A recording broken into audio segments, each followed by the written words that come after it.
तर uneven स्किनचा makeup आज आपण बघणार आहोत. तर आपली स्किन जर अनइव्हन असेल तर प्रायमर यूज करणं खूप गरजेचं असतं, कारण की प्रायमर एक छान प्रकारे एक सॉफ्ट बेस आपल्याला तयार करून देत असतो. तर आता जिथं जिथं आपल्याला स्पॉट आहे तिथं तिथं आपण हे ऑरेंज करेक्टर यूज करणार आहे आपल्या फिंगरच्या सहाय्याने. आता आपण हे पावडर ना सेट करून घेणार. कसं का करायचं, तर जेणेकरून हे जे आपण लावलेलं आहे करेक्टर ते पूर्ण मिक्स होऊ नये आपल्या मेकअपच्या जे काय आपण फाउंडेशन अप्लाय करणार आहे त्याच्यामध्ये. फाउंडेशन यूज करणार आहे. एका वेट ब्युटी ब्लेंडरना आपण हा मेकअप आता पूर्णपणे सेट करून घेणार आहे.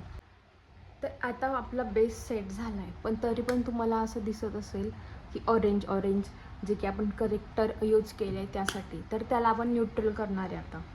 तर यातलाच एक शेड यूज करणार आहे आणि त्याला न्यूट्रल करणार आहे.